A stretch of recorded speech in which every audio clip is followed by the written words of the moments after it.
moet ek by my Heer. Hy dra my deur die storms. Hy hou my veilig vas. Ek weet ek is nie alleen. God gee my krag. Goeiedag geliefdes, dis donderdag. Die dag voor Goeie Vrydag. En ons teks is vandag Lukas 23 vers 32 tot 35. Ek lees al hierdie verse saam met jou. Daar is ook 2 ander allerlei misdadigers weggelei om saam met hom tereggestel te word. Toe hulle by die plek kom wat die Kobbeen genoem word, het hulle hom daar saam met die misdadigers gekruisig, die een aan sy regter en die een aan sy linkerkant. Toe sê Jesus, Vader, vergeef hulle, want hulle weet nie wat hulle doen nie. Hulle het sy klere verdeel deur die lood. Die volk het daar gestaan en kyk. Die raadslede het hom uitgelag en gesê, ander het hy gered, laat hy homself red as hy die Christus is, wat deur God uitverkies is. Die ergste van dinge gebeur. Hy het die ondraagbare las van die spot en die haat en die aggressie en die flou teologie en al die houe en die swaar stuk houtkruis gedra tot op 'n punt. En dan gebeur dit. Dan breek die finale slag aan.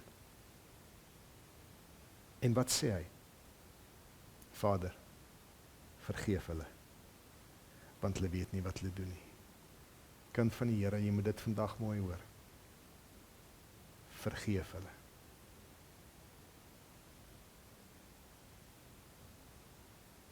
Ons leef as mense wat vergewe is. En moet dit tog nooit vergeet nie, al hierdie verskriklike dinge wat hier gebeur het gebeur sodat jy kan weet, 100% seker kan wees, jy is vergewe. Want daar is 'n las wat geen mens kan dra nie. En dis die las van sonde.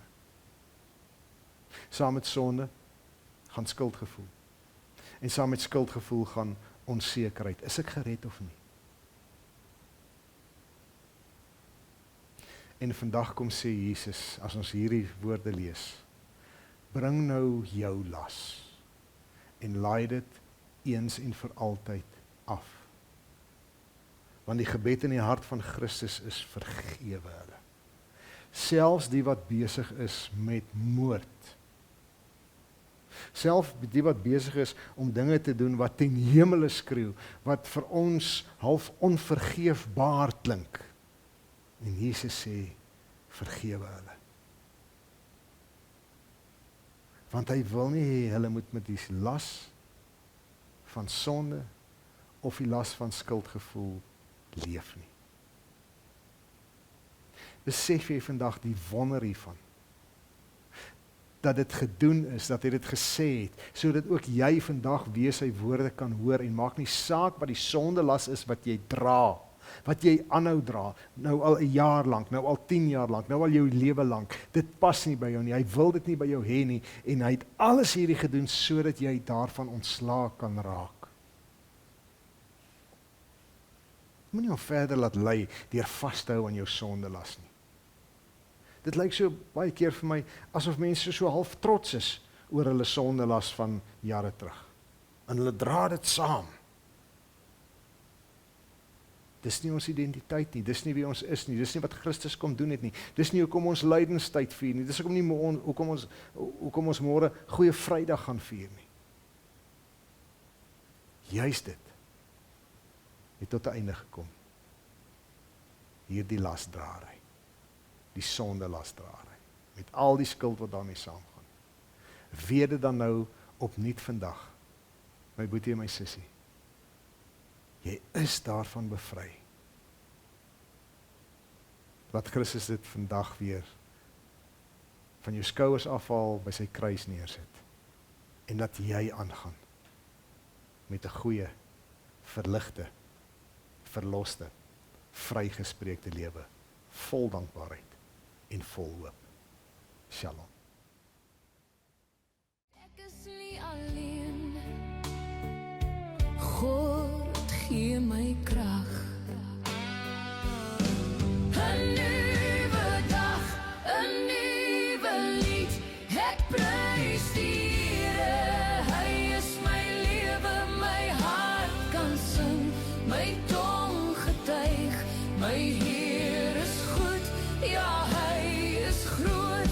'n nuwe dag, 'n nuwe lied.